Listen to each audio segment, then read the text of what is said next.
why is everything going to weightlifting for us? I mean, one look at me tells you it should not be the metaphor I'm using. Do you even lift, bro? No, I don't. Clearly, I don't. Hey, later, man, you want to go get some pre-workout and pump some iron? Yeah, let's do it, bro. Welcome to the Film Riot podcast. I'm Ryan Connolly, and today on the show, we have my brother, Josh Connolly, which if you watch our show, you know that Josh has been a part of the show from the very beginning and has been the person who has really helped me define what Film Riot is and sort of my partner in crime, and as of late has been very much taking over Film Riot as I move into another stage of my career. So Josh's film school really has been Film Riot and learning by doing and doing constantly. And I just think that's really interesting, just how he's come into filmmaking and how he's been shaped into the filmmaker he currently is and where he's headed. So I thought it'd be great to have him on the show so we could talk about all that, which we're about to do. But before we do, I want to thank our sponsor, which is Westcott. Westcott, of course, is the industry-leading lighting manufacturer that specializes in lighting and light control for filmmakers around the world. They have their new Flex Cine light, which is an RGB light, and it's great. We used it recently on that 1-minute short horror film we did, and just how thin it is and how you could put it anywhere. And now mixed with the RGB factor of this light, it's just amazing. Definitely check it out on the page for this episode. We got links for you there. But now I'm going to shut up and get right into it with Josh. So everybody, we've talked about my genesis, the beginning of Ryan. Who is the Ryan? Book of Ryan? The Book of Ryan. We've talked about that plenty on the show. I've talked about it on podcasts, but I don't know that we've ever talked about how you came to be. I don't think we have in February either, of 1992. This is kind of weird because we talk about this stuff all the time. So now we just kind of have to pretend like we talk about you all the time? Mainly. God, you're so narcissistic. I can't take it. So let's talk about how you started. Like, when did you want to start doing filmmaking? Like, how did that, because that was it was a gradual thing, no? Because pre-Film Riot, you weren't like, I want to make movies. But then, 2009? I was like, Josh, stand there. I'm rolling. Well, like you've always said, like, we always loved movies, and like mom and dad always like took us to movies and stuff. But yeah, it was literally when you asked me, like, hey, bro, you want to be in some movies, man? To make it sound kind of creepy, actually. Hey, little boy. You won't be in a movie. This is so weird. I don't think I've ever talked about me publicly. I don't talk about me, Ryan. You see those two, like, fleshy, flappy things? My penis? Beneath your nose?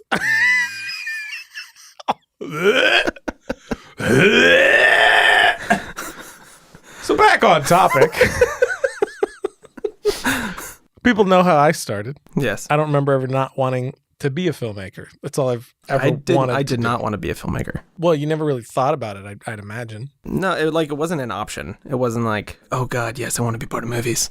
Like, I want to be a baseball player. Right. I got bored of that. And then you were all like, hey man, let's do stuff. And then the very first episode of Film Riot is where I was like, oh wow, this is kind of cool. Like, this is a thing. I can do other things. Like, I can be other people and make fun stuff. Which you're like specifically talking about acting, I assume. Yeah, right. Yeah. It was actually literally the first episode of Film Riot. Like, while we were doing it, I was like, man, this is kind of fun. And then it like just got more. Was it Film Riot or was it before then? Because didn't you do an episode of making a film? But there was like never a script for that stuff. Oh, it was just kind of. It was always like, hey, stand there, do this. You're gonna get hit by a car, react. Like. That sounds so normal. There was no like, hey man. Hey man, I'm gonna hit you with a car. Action. What? Yeah, but then the first episode, middle of shooting it, I was like, yeah. Which was the I could do episode. Yeah, with Tim Allen. Mm-hmm. Tim Allen. Aww. Pour one out. Hey, pour one out. Pour one out. He's not dead though. Could be. I don't know. Yeah. I haven't talked to him in like an hour, so who knows what's happened in the last 60 minutes. I actually remember, like, off the bat, in the early days, it was just like, who's around, who can I utilize? And everybody were just tools. It's like, you're a human mic stand, hold this. That's kind of how it was. That is so egotistical. No, it's just what it was. You monster. It's just what it was. Nobody wanted to be filmmakers. You aren't humans. You're my pawn in my game. Correct. Nobody wanted to be filmmakers. Nobody knew anything about filmmaking. I was years off of film school, so I've been doing it for a while, but nobody really did it. So it was just like, who's around that would be willing to hold this? And that's how it started. And then it was like, okay, who's funny? Who do I think would have And then, a of good, course, I personality? came to mind. Yeah, I don't like me either. Yeah. So then it was just like, who would be funny in front of the camera? Who do I think would have a good personality in front of the camera? And then it was, like you, Tim Allen, Brett, people like that. And then just trying things out. And I just remember off the bat, it was like, oh, okay, there's something there to mine.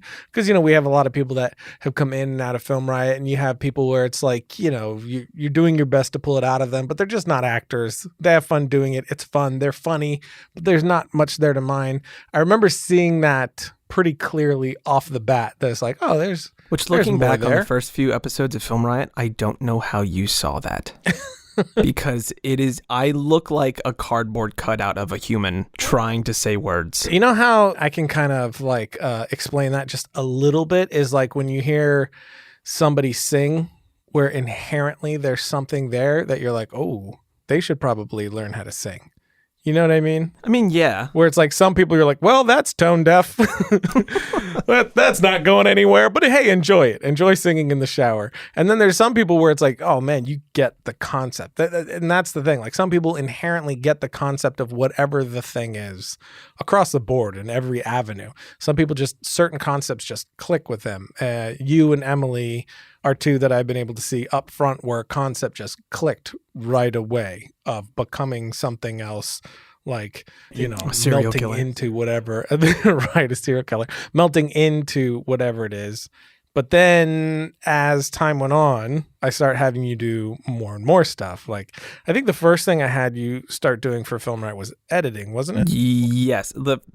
You had me do like small like sketches. The first thing I ever edited for Film Riot, I actually remember it was like a Film Riot's post-credit scene. Like those like after the episode's over and like cuts to black, the Easter eggs things that we did. Oh, yeah. It was that scene where you're reading me like a kid's book and I'm like under the covers and you like walk out of the room and you're like, lights on or off? And I'm like, off.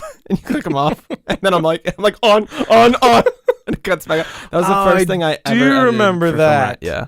There's so many episodes. What are we, 800? We just finished 852. That is a lot of episodes. Yeah, it's a lot of damn episodes. Whenever you have to go back to like find something, it's like, oh my God, the thing. Yeah, there's so many things that like I go back and watch. I'm like, I honestly, it's of me. I'm speaking and I'm like, I don't have any knowledge of shooting this at all. It's like we're talking about the last episode, right? Yeah. Yeah, me too. No, Film Riot, just in general. Just in general? What is that? Hey, can I ask you a question? Hey, man. When's Film State coming back? No. Oh my God. Yeah, there's so many episodes. I just don't remember half the stuff that we did. Some stuff's really cringy, and some stuff's like, oh, that was kind of funny. But mostly cringy. You know what I always remember? There's one where it was like, hey man, why are you so down? And then he's like, because I'm afraid of clowns. Because I'm afraid, and it cuts to the window. Yeah, and it's JT. It's the most horrifying clown.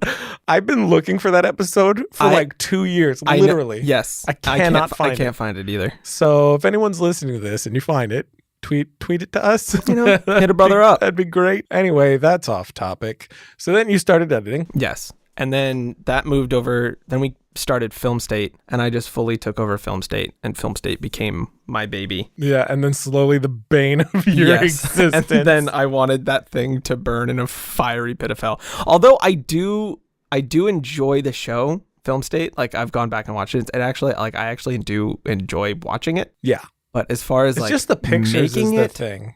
There were so many pictures. I love the idea of creating the screen as a character in the piece. That was really fun. And I think that really taught you a lot about pacing. Yeah. Because it was like, when do we show the picture? When's it funny to show the picture? One frame too late, less funny. You hit it right on the right frame, and now it's really funny. And that really taught you that for sure, because I watched that understanding grow over episodes, and then it was just locked in, and then you became like militant about it. Like if I touch it, you'd be like, it needs to be one frame back. It's funnier one frame back. Which But you were right, it was. Yeah. Anyway, we digress yet again. So then we moved on from editing to you started doing a little bit of writing and you started to slowly take over Film Riot. And where would you say you're at right now? Like, what do you see as your trajectory right now? I have many questions actually, because we don't really talk about this. So it's like, let's start with this. When did you start like seeing I'm developing as a filmmaker? Was there ever a time where you were like, oh, wow, I know these things. Like, I do this. Last week? Oh, so it's happened for you. I'm hoping it happens for me at some point. No, I don't know. There's not like a specific time. Because I do remember there was one time where one of your friends years and years and years and years ago, I think we were still in Florida, but one of your friends was doing like a school project or something and they had editing questions and you had all the answers and you were like, how do I know this? Yeah, it is weird. I think a lot of people don't, like, especially just people starting out. I think a lot of people know more about what they're doing than they think they do. Right. So yeah, that's happened a lot where it's like, I don't think the information's in there. I think it comes from like insecurity or just fear of sounding like an idiot. But then there's like me, I went to film school and I had this concentrated effort on need to learn these things and spending all my time learning those things. Hunting down, now I need to know this. I hunt it down and then I learn it. You were like this frog in a slowly starting to boil pot. You know what I mean? Yeah. Where it's like, it wasn't really, I need to go learn these things. It was kind of wax on, wax off because you were 100%. We were doing Film Riot and you're around it all the time and you're being mentored in these things without really being mentored in these things, but you were along my side from day one of Film Riot, watching how everything. So as I progressed, you were progressing and learning, and then you started editing small things and then bigger things. And then it's like, well, I need to learn this, how to edit because I want to do this. So you learn that real quick. And it was just over such a long period of time, like slowly but surely, that it does make sense that you're like, oh, I know these things. Yeah. I actually think it's kind of like Neo from The Matrix. I know Kung Fu. Except less cool. I think a big learning curve that I had was actually doing the on-set experiences, because those are full on. I don't even see them as like behind the scenes. I see them as kind of like documentary in a way. Yeah. So for those, like editing those, it felt like I was putting together a documentary film, and I learned a lot about like pacing and structure and how to make things entertaining. What makes good BTS? What makes good BTS? Yeah. How I shoot is, if I didn't have the camera in my hand, where would I want to be standing? Right, exactly. The audience's perspective. Yeah. So that's kind of, I don't really think about like, what's the best angle? I think, where do I want to be? Right. And that's kind of always what puts me in the right spot. So it kind of sounds like you want to get good at shooting BTS, get on sets. Yes. Get on sets and understand how they work. And also use a zoom lens. and use a zoom Never lens. fix lenses. So many people just cringed right then. I don't even care. Them? I don't even care. Prime outline. Dude, especially if you're like a one-man band, like you're the only camera rolling for BTS, having a zoom and not having a zoom, you're killing yourself. Yeah, totally. I mean, obviously I'm kidding. People like zoom lenses. I think I like zoom lenses, but Prime gets cleaner, but blah, blah. Who cares? For me, it's like we shot proximity on like, I think almost the entire film was shot on a zoom lens, because for me, it's like it's the same stuff. It's like content, is king in the way. I mean, I guess that's good to preface with. It also depends on what, not definitively you have to be on a zoom lens. Right. But like for me personally, especially if your zoom lens content, bottoms out at a 4. Yeah. Our stuff, like BTS, is mainly content. So for me, I want to be, I hate being in the way. Like I try to be as invisible as possible. Because that's when you get you do. There's so many times where I'm just like, you were there while I was peeing? That hasn't happened. Yeah, it has. However, we have that's why. Yes, it has. Have in so many times you were allowed. Where's Ryan? He's peeing. The stream is steady. That is why you're the only one to have, like, if I'm loved, you're the only one allowed to have the camera that the lav's connected to, because I forget that the lav's on. So I'm just talking to whoever about whatever, so I go to the bathroom, whatever's happening, and I always forget the lav is on. So yeah, I don't care what you hear, but anybody else would be like, oh, you have a very powerful stream. Oh man, I'm like distracted now by the weird like. I honestly don't even know what we're talking about. I don't know either. We got on to BTS because you do a lot of BTS. You do a great job with it, and a lot of people ask about that. Like, how do you shoot good BTS? And Sounds like, and I think the answer is get on sets, start doing it, build your experience, which will inform your instincts, and you'll be able to just go. Yes, so much that. Which is kind of the answer to almost everything. Mm-hmm. Is just do it. You got to do it and keep doing it. Watch other people who are doing it well, formulate your own version of that, and so on. Yeah. Wash, rinse, repeat. Listen to the director pee. So now where are you at? Like, what are... Spiritually? You're spiritually, emotionally, physically. I like to categorize all of that as bear. What? Dude? I don't know. The spelling changes everything.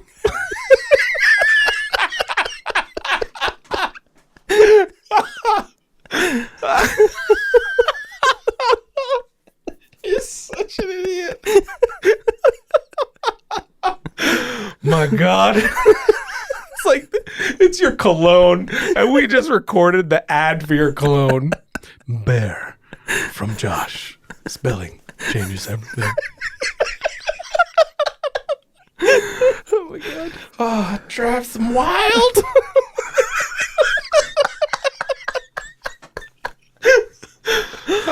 So derailed. For real. All right, man. For real. All right, here we go. Seriously, bro. Seriously, dog. Like, for real, bro. Seriously, bro. For real, bro. Okay. So now I'm wondering where you're sort of at, because you're in a very interesting transitional phase, similar to I'm in a very odd transitional phase, but we're kind of in at different levels. You're kind of transitioning into where I'm transitioning out of. So I think that's really interesting. And, you know, you are a filmmaker and you're wanting to pursue that. So I'm curious, as you're following that path and figuring that out for yourself, and I mean, correct me if I'm wrong, but I feel like you're in a place where you're really figuring out what avenue that you really want to be slotted into and really, you know, double, triple down on, just fully go after, which is where we've all been and a lot of people are in. And so I think that's really interesting. Would you say that's true? And if so, where are you sort of at and what's your sort of mindset or thought process? I honestly don't really know where I'm at. Like that's a weird question, especially now, because I've done over the years, I've done so many different jobs, like editor, writing, cam op, I'm directing some things, actor. It's like, it's a weird thing to kind of figure out. I mean, I know I've always known acting was like my main passion, just because that's the bee's knees, you know? Does that remain true? That is, yeah, acting is king. So if you could do nothing else, but you could do acting, you'd be happy. What if you could direct, but you couldn't act? What if you could? No, no, nothing, none of that. See, for me, I can boil it down. If I can direct, but I can't do anything else, I'm happy. I'm not that. I don't have that. Like if I couldn't act, I would be miserable. Right. But like you telling me that I could never direct anything, that also makes me miserable. Yeah, I mean, that makes sense, because when I was in film school and a little bit after film school, that's kind of where I was. It was like figuring out, who am I as a filmmaker? What am I going to do? Am I a director? Am I a writer? Am I a producer? And am I a cinematographer? And then eventually it was like, am I an editor? I'm kind of good at that. I like all of these things. Which one am I, strongest at? And it took a lot of time and doing. At one point, I thought that I was going to be a cinematographer. I was like, oh, maybe I'm not a director, because somebody that I was working alongside of, I thought they were a better director than me. I was like, maybe that's not what I'm supposed to do. Maybe I'm supposed to be a cinematographer. Because everybody was like, man, you're so visual, you're so visual, you're so visual. And eventually I realized, I'm just a really visual director. I'm not a cinematographer. I'm just a very visual director. But it took a really long time of just making things to really figure out what I knew when I was 8, funny enough. But I think we all kind of go through that, where it's like, I like all these things. And bottom line, I want to be a filmmaker. I want to make movies. But where do I fit in that little circus? I don't think I'm an editor, writer, cinematographer. Where I'm kind of been landing is actor, director, which is so typical. Just trying to follow that Ben Affleck train, Right, yeah. Because everything else is fun, but those are the only two that I'm attracted to in that sense. Yeah. And I mean, actors make great directors often. Yes, Mel Gibson. You could go on for a while, actually. Yeah. So I think we've talked about it plenty that you were second unit on Ballistic. Yes. Was that the Terrifying? first time? Yeah, it was. Well, let's talk about that because we didn't really talk about that before. No, we didn't. I mean, I knew I was going to throw it at you. Yeah, but you didn't relay that information. Literally, we were on set. I was shooting BTS, and all I heard was, Josh, go shoot that. And we had a stunt coordinator. Or no, Josh, go direct that. Specifically. And we had a stunt coordinator whose name was Josh also. So I thought he was talking to him. And then I look over and you're looking at me. And all you said was, go direct that. And I said, what? And you said, just go. It's like, cool, man. I told you. No, you didn't. You told Daniel Ruth, who then told me. But you were so busy with what you were doing that you didn't have time to explain it to me. But it got relayed to you. It did get relayed to me. I got the information. However, that I was so broadsided by that information. And then it's not like I was, going to direct some people who've never done anything before. These are stunt guys who've been on some of the biggest movies in Hollywood. Mm-hmm. And I've never directed in that sense before. Yeah. I've done Film Riot sketches and stuff, but never like that to where it's I'm actually directing action. It's all that stuff where they're running. And so I had to go over and pretend like I knew what I was doing to people. Which is called directing. But I had to do it to people who have actually worked with big time directors. So it was just very, very intimidating. Yeah, and I did that on purpose. Which I appreciate now. At the time I didn't. I wanted you to die in a fiery pit of hell. But now I appreciate. Yeah, it's just I knew if I would have told you ahead of time, you would have overthought it. You would have been super nervous. I knew the best thing to do was you're already ready. There was nothing for you to prepare for. I had already specifically and purposefully talked you through what I wanted to do with the parts I knew I was going to give to you. Dude, that is wax some on, Miyagi, wax off action. That is there. some Miyagi crap, man. So I already prepped you for what you were going to be doing, but I knew if I told you you were going to overthink it, you were going to be consumed by it all day and not doing the other stuff that you're going to do, that if I just threw you right into the deep end, you would swim just fine. I knew it. I trusted it. And that's exactly what happened. And I did it that way because that happened to me before, where it was hey, I knew I was going to do some stuff like that, but way more was thrown at me than I thought. And I was not even kind of prepared for it or told what was going on. And I just had to figure things out. And it was validating and challenging, and I learned a ton from it. So I was just I'm just going to do that to Josh. It was also kind of a confidence booster as well, because while it was happening, I had ideas and information to relay to the actors that I didn't words were coming out of my mouth and I'm whoa, where'd that come from? Yeah, exactly. Which was really cool, and it gave me confidence. Still terrified, but it gave me more confidence in doing it more, which was cool. Yeah, I feel like that every time I do anything. But everything after that, right before you do it, you still feel oh, that was a fluke before. Yeah. I'm not going to have that information again. Right. Yes, exactly. That never goes away. That's awful. That's always. It's and awful. You do it in spite of it. That's why it's just so terrifying going to set and everything. Is before cameras are up, before I'm behind the monitor, it is so horrifying. And it's today's the day everybody realizes I'm a hack. I will have nothing. I will have no ideas. I will have no information for anyone. This is going to be horrible. And then it's cameras are up. Ryan, we need you. And I'm let's do this. And then all of a sudden, it's just this. All this stuff flows out of your face, and it's all that preparation that you've done, and that's everything. The same thing that's for acting too.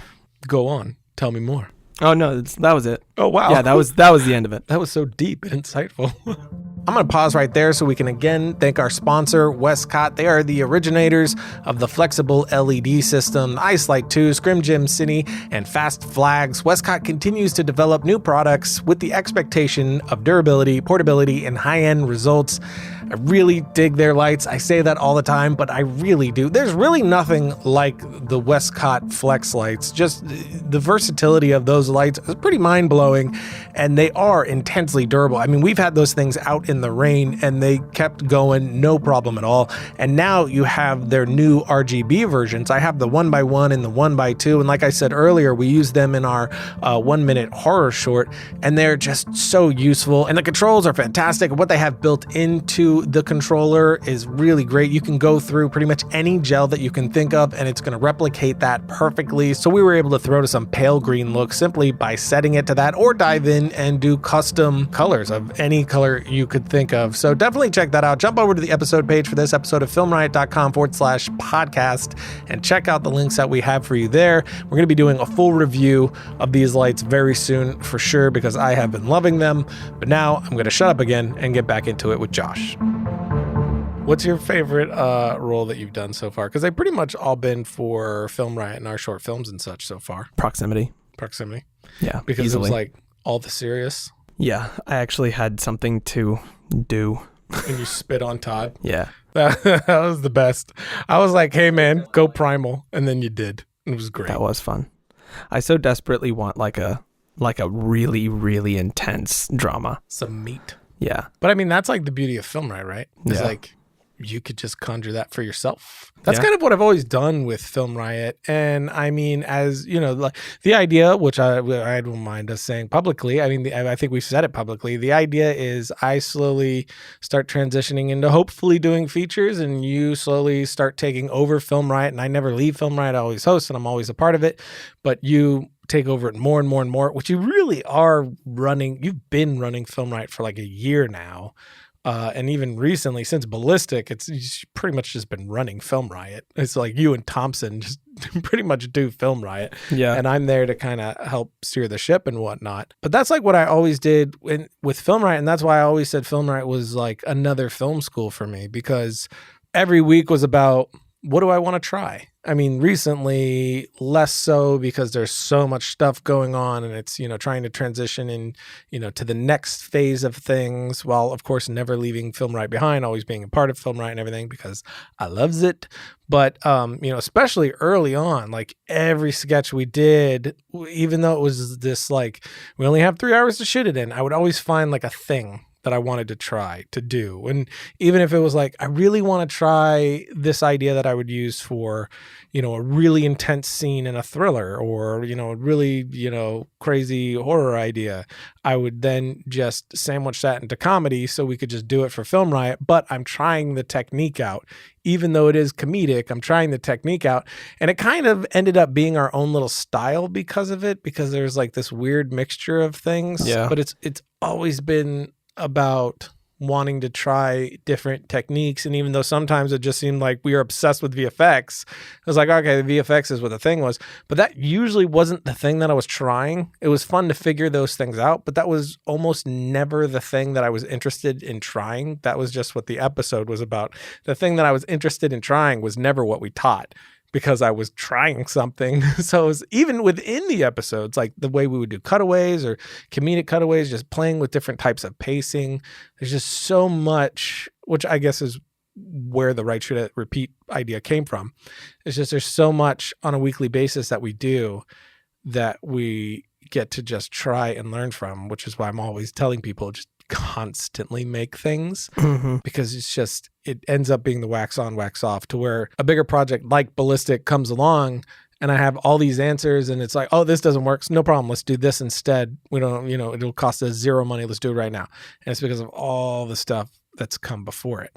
And I would assume that would be the same way even with, acting, just like, coming up with a bunch of Film Riot sketches just to chew on whatever you wanted. Yeah. This is a question for you. Go. How much BS versus knowledge? What's like the BS knowledge ratio while you're directing? I would say pretty much zero BS now. Up front, I would say 99.9% BS. Now, I would say zero BS. Not that everything that comes out of my mouth is like, this is pure knowledge that will blow your mind. But you're more confident to say, I don't know? Exactly. Like, it's like, I'm not sure, but this is what I want to do. And it's like I've gained an understanding of this is what we're telling. It's this story with these characters. And here's what matters is the fact that she feels this right now and she's going to feel that. So we're creating an arc from you feeling this to you feeling that, and discovering things with each other and being confident in that I know the experience I want to give my audience.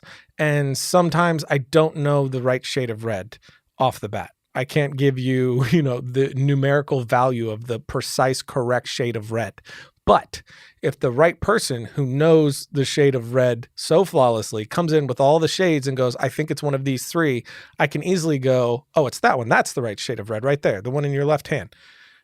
Because that's what I've done. I prepped that. I'm like the guardian of the story. I steer the ship, and when I know what's right for the story, I know it.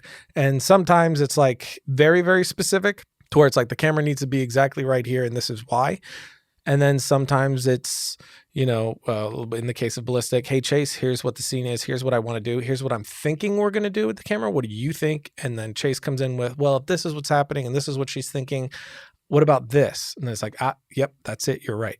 So it's way less about everything I say is knowledge, and it's way more about I understand what we're doing here. And trust the people that you've picked around you? Well, that and trust that you understand the experience you're trying to give to the audience. Yeah. So when even the person that I trust, like, Chase, Lucas, all of our collaborators are so talented, all the actors, so insanely talented. But when they come with an idea that's not necessarily bad, it's just wrong for what we're doing here. It's wrong for the overall thing, because a lot of times people are thinking in the moment. You have to be thinking of this moment, the moment before it, the moment after it, the moment 3 scenes ago, the moment 3 scenes from now. That's what you're doing. You're looking at the overall experience and the moment. So you're protecting all of those things. So sometimes it's not a bad idea that somebody comes with. It's just the wrong one. Yeah. And there's a bunch of right ideas and a ton of wrong ones. So it's just about keeping everybody in the right lane. So now I would say it's pretty much zero BS, because it's easy to just be like, man, I'm not 100% sure how we achieve this. Do you think that audience experience that you're trying to give, does that come from experience or instinct? I think maybe a mixture of both. Yeah, I think instinct is just subconscious experience. It's just you not consciously thinking about your experience. I mean, you could be like, I want to give the audience the experience that I had when I watched Jurassic Park. Cool. What does that mean? I have no idea. And you will never craft that until you start building the experience around doing that thing. Examining that scene, trying something like it, failing miserably, figuring out, well, oh, this part kind of worked. Why did it kind of work? Oh, that's why it kind of worked. And then expanding on that and over and over and over and over and over and over and over again, which is what Film Riot did for us, is just that over and over and over again, trying different things, doing different short films, working with different collaborators that shed light on ideas that didn't quite click with me before, to where now there's that whole toolbox that I carry around that I can just dip into whenever I need for each moment. That's super interesting. And now I can heavily lean on my instinct. Sometimes I can't fully articulate why the camera has to go exactly right here, but I know it does. And it's been right most of the time. So I trust that. And then, when it's not right, I trust that it's okay to my original idea. It's okay for that to be wrong. Like, we put the camera there and I'm like, nope, I was wrong. What do we do? Yeah. And that happened a few times on Ballistic, where that's when I lean on Chase. This is not good. I think that's such an important part of growing, is learning to say, I don't know.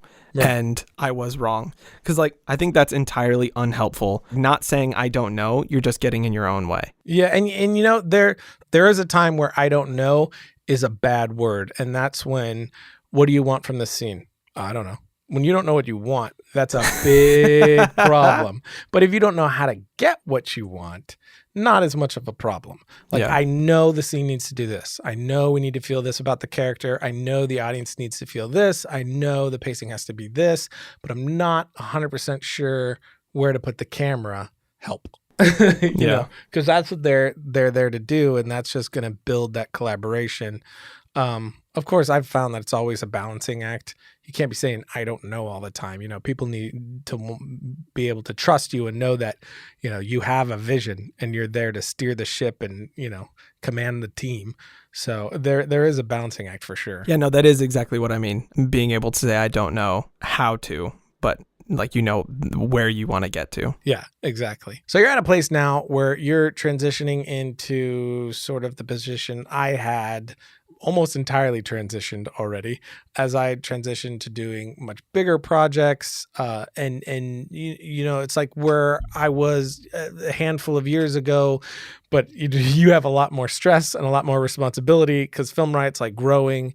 and just leveling up all the time, trying to make it bigger and better and do bigger and cooler and better things. Whereas back in the day, it was just like us in Florida in my house with just our friends. It was just like friends hanging out, doing fun things. We had Film Riot's still like pretty much a zero budget show, but at the time there was like no gear to speak of even, whereas now we have the gear that we've accumulated over the past 10 years. So we do have the benefit of those things. So it's a lot higher production value. There's a lot more expectation on it that you Which is have to worry intimidating. about. Yeah, that you have to worry about that I didn't really have to worry about while I was sort of learning. I mean, you are far more advanced than I was at the time when we like started Film Riot, so that helps you. That's helpful. But I guess what I'm interested in is there a conscious thought process for you of, okay, I want to be an actor, I want to be a director, so these are the sorts of things that I'm going to do with Film Riot to take advantage of Film Riot in that way, to head in a direction? And do you have like a 5-year plan? Like, I want to, by this time, I want to be making this type of short film, which will lead to this, which will lead to that.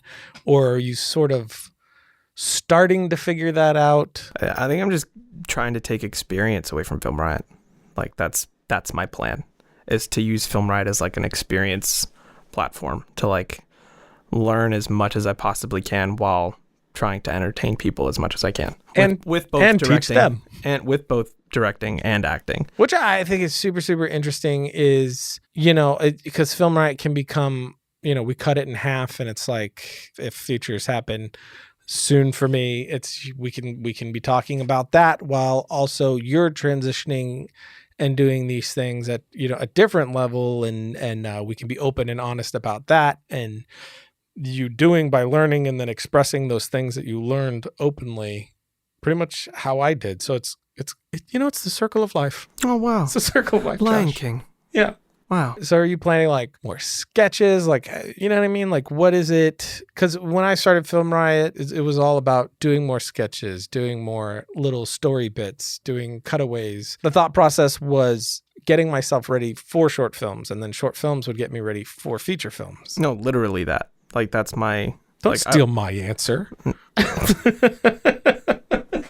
No, I obviously want to do short films, but that's also an intimidating thing, because there's also like this weird I'm coming after you thing. So it kind of feels like there's a certain expectation or level that I have to hit. See, I'm to like follow you. So in my perspective, it's like if his short films are way better than mine, I'm gonna be so annoyed. Which I bet they are. They're gonna be better, and I'm gonna be like, God, son of a whatever. It is intimidating though, because it's like because I think the short films that we've put out in the past are really solid, especially like Proximity and Ballistic and all that. So seeing that level of quality and then having to come after that kind of feels like almost impossible. But I was watching Masterclass with Martin Scorsese, and that quote, I tweeted it. I don't remember it exactly, but it's basically when you wake up in the morning and your task feels impossible, great, do it anyway. Yeah. That line made me like, hell yeah, Martin Scorsese. Thanks, Scorsese. Yeah. So that helped a lot, kind of squash that thought. Yeah. One of the things I also tweeted about it, I don't know why I'm talking about me tweeting things. But that'll be the rest of the podcast. Let's just talk about the Josh things you tweet. Connolly, follow me. Yeah. No, like breaking out of comfort zone was like also a big growing thing for me, because I didn't realize that I was comfortable for like a while. And then when I realized that I was comfortable is when you pushed me out of being comfortable with Ballistic. And that's when I realized like, oh, I've been comfortable for way too long. Yeah. And I've been kind of hurting myself by being comfortable. Comfort is the death of progression. It's just, and so like when I realized that, I think that's when I started learning and growing faster than I have before, which is exciting and terrifying at the exact same time. No, I totally agree. Like that's always been my thing, is like be as uncomfortable as I possibly can be. And if something's scary, that's when I've learned the most. Yeah. That's what's made it really easy for me to make decisions. It's like 3 things are lined up. Which one's the scariest? Okay, that one. Yeah. That's like with acting. That was always like what I knew and understood about acting, is like if you're terrified, go after it. But for some reason that just didn't go to the other parts of filmmaking for me until recently, which is I'm annoyed at myself that I didn't realize that sooner. But, yeah, totally. I mean, I can relate to that completely because it's like, Film Riot is comfortable now. Like these smaller short films are starting to become paint by numbers. I mean, they're fun, but it's like, yeah, well, I've done this quite a bit. Yeah. So it's like, Ballistic was a great, let me go all out. Let me really just put myself in the fire and just be terrified for a long period of time. Dude, watching you do all that stuff, I kept putting myself in your shoes and I was like, I passed out. I would have passed out. Nah, you would have been fine. You would have got it done. It's funny, before and after every day, it was terrifying because before I was about to have to do it. After I had to do it tomorrow. And then the second, and I guarantee that you're going to echo this about even your second unit stuff, which I just threw you into doing. The second you start doing it, it all just goes away and you start doing it. And it's the 100%. Best thing on the planet. Yeah, for sure. And it becomes, not comfortable necessarily, but it becomes like, yeah, this is where I'm supposed to be, like right here, right now. And then you have the ideas just keep coming. And you have the collaborators who you get stuck for a half second. They throw an idea, which then, okay, there we go. And that jump starts your idea engine again. And now you have more ideas and then, and it just flows. And it's like, oh, this is great. Yeah. But then like we were saying before, then the day ends and you're like, oh God, what if tomorrow this doesn't? That's the other thing that like you've always said is that doing that stuff, it's kind of like a muscle. And that if you're not doing it, that muscle's just going to get weaker and weaker and weaker. Yeah. So like doing it more, I'm excited about like doing Film Riot more and more and more to actually, get stronger. Yes. Get filmmaking muscles. What manly muscles. My God. Oh, he's actually flexing. Why are you actually flexing? Because this is what my body needs. Wow. All this stuff definitely sort of parallels each other, just different level. And that's what it seems like every level. And that's what Dan has always even told me is just like. By Dan, you mean Dan Trachtenberg? Yeah. It's like every level when I'm like, hey man, what's it like at this level? What to expect with this, what blah, blah, blah. And the answer is always, it's the same thing. It's the same thing. Just more money and more people. It's the same thing. And early on, I was like. That's comforting. It is. But early on, it was like. I don't understand. I don't get that. I don't understand. That doesn't compute. Of course, it's not the same. But the further and further along I get, it's like, oh, it's literally the exact same from the early days of Film Riot. But I feel like there's more stress. There's a lot more stress. Yeah, so it's not the same. Well, meaning how to do it. Yeah, the process is the same. What you're doing, even collaborating with different things at different levels with different people. I'm finding it all the same thing, like the exact same thing. It's like you talk to the people the exact same way that I talk to you about my ideas and pitching to them the same way I pitch my ideas to you. And that's what he would tell me all the time is like, whenever I need some advice, I'm talking to this person, I got to tell them this idea, blah, blah, blah. It's like, yeah, how you pitch to your friends, your brother to get them excited, do that. And I was like, that can't possibly be it. But that is so much easier said than done. It is, of course, it's like the technique for lifting 50 pounds is the same technique for lifting 200 pounds. You just need to have done the work in between to be able to lift it. Yeah. But it's the same technique. Yeah. Why is everything going to weightlifting for us? I mean, one look at me tells you it should not be the metaphor I'm using. Do you even lift, bro? No, I don't. Clearly I don't. Hey, later, man, you want to go get some pre-workout and pump some iron? Yeah, let's do it, bro. But yeah, it's just interesting that at every level, it kind of is the same thing. There's just like, the nuanced in-between little things are different, or there's just the red tape or the politics that go involved in the higher up stuff. That stuff's different. There's more terror. There's a lot more terror and stress.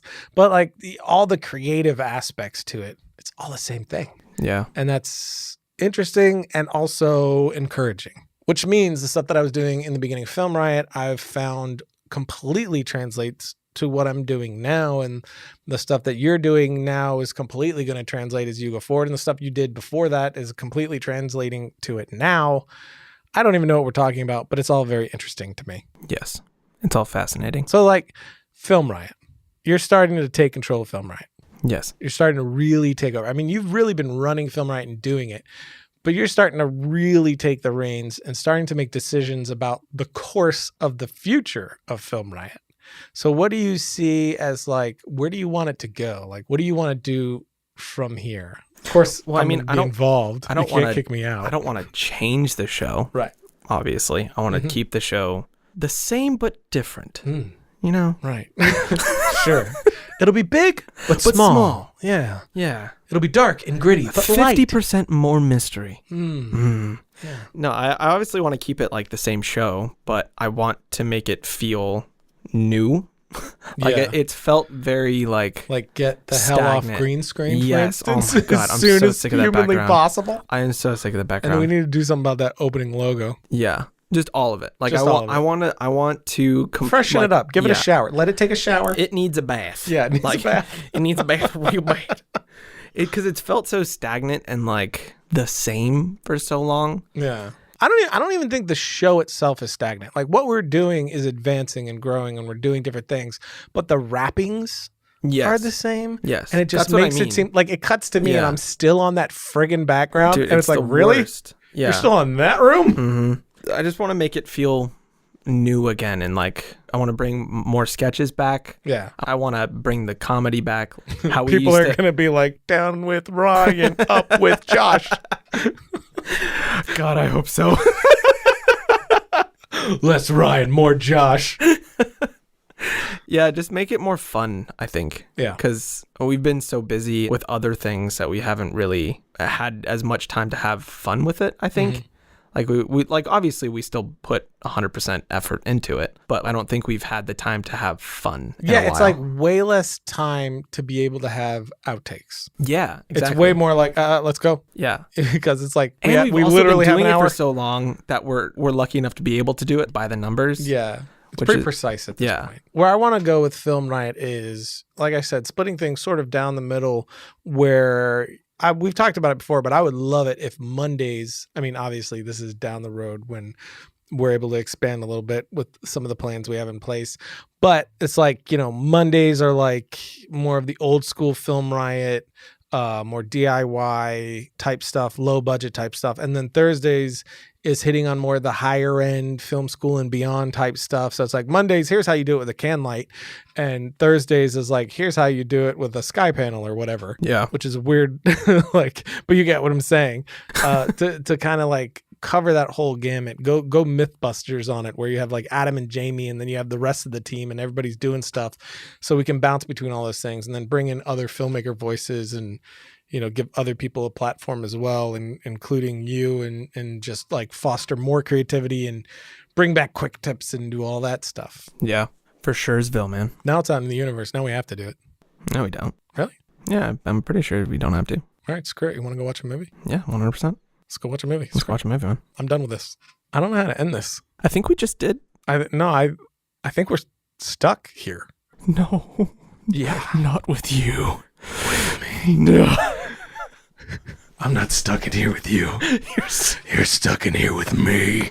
That's a good reference. Thanks, man. Yeah. So we could go on with this forever, but we can't. We have to stop this at some point. So let's stop this and go hang out. Okay. Because Ryan, we're not supposed to tell. They're not supposed to know that. Yeah. Okay. We hate each other. Let's stop this and not go hang out. Yeah. All right. Before we go, I've never done this on the podcast before, but I'm going to do it right now with you because I can and I want to, so I will. We're going to lightning round this. Please don't. I'm going to ask you a series of questions. You can't overthink them. It's going to be stuff about like movies and whatnot. I'm terrible at this. You're still going to have to do it. And it's like, obviously it's not going to be your actual favorite of anything or the thing you hate the most or anything like that. It's whatever comes off the top of your head, but you just have to say it within like 2 to 3 seconds. You can't sit there thinking. Oh, just God. Whatever comes to your head. Ready? Okay. Favorite movie? Of this year? 2. Oh, I saw First Man last night. I don't know. No, just favorite movie. I mean, whatever. That's what you said, but I just meant favorite movie. Wait, favorite movie of all time? Period. Oh, of all time? Yeah. Two Towers. Lord of the Rings, Two Towers. Favorite soundtrack? 3, 2, 1. You're thinking. Probably you're not, Inception. You're not understanding the point of a lightning round. I finished saying it and you answer. I told you I'm terrible at this. Favorite actor? I don't play by the rules. Favorite actor? Leonardo DiCaprio. That one's not even favorite difficult. Actress? Obviously Meryl Streep. Meryl Streep. That's my stage name. we're going to stop it there. It's great having you on the podcast, Josh. Hey, thanks, man. The last episode and all. Favorite director? Currently? Okay, I have two answers. This is not a lightning round. I don't play by the rules. Clearly. I have two answers. My current favorite is actually Denis Villeneuve. Yes. I love that man with my whole heart. But my favorite all-time director is obviously Steven Spielberg. Abby Jello. Yeah. All right. Well, favorite cinematographer, Roger Deakins. Shut Obviously. up, I'm answering for you. Obviously. Favorite food? Mashed potatoes. Why are you saying it like that?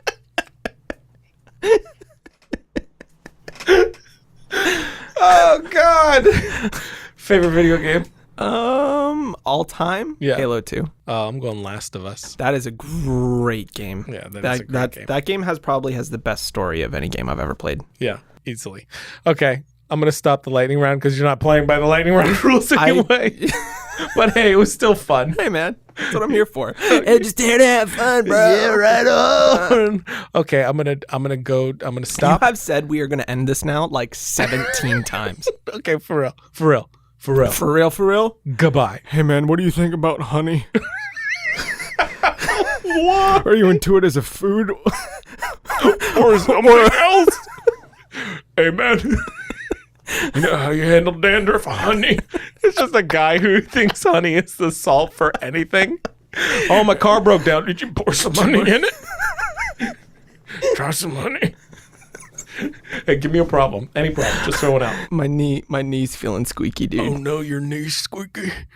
How long that been happening? At least a couple days. I got don't know why I'm switching into your voice. I got a remedy for you. Yeah, what is it? Honey. Rubbing on it. Got any other issues? Yeah, actually. Yeah, tell me about them. I've had some marital problems. Yeah. Yeah, me and the wife were having some trouble communicating. Yeah. Yeah. Do you have any advice about that? I surely do. What would that be? Have your wife. Mm-hmm.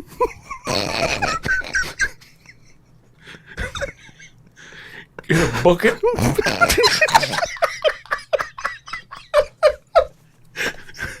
Follow me now. Following? Fill that bucket with some honey.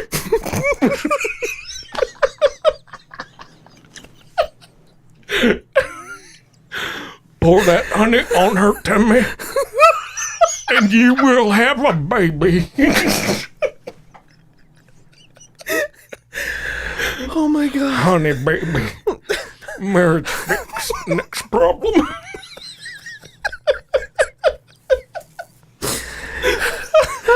Oh my God. All right. Oh, I'm gonna invite that guy to my wedding. I think he'll solve any problem that you have. Okay, goodbye. Okay, goodbye. And that's it for today. Of course, if you want to connect with Josh, jump over to the episode page for this episode at filmriot.com/podcast, and you'll find all the links for him there. And of course, you can find me online at twitter.com/Ryan_Connolly. I'm also on Instagram with the same Ryan_Connolly. If you dug this episode, jump over to iTunes, leave a review, and feel free to share with anybody who you think would dig this show as well. And I'll see you next time. Until then, don't forget to write, shoot, edit, repeat.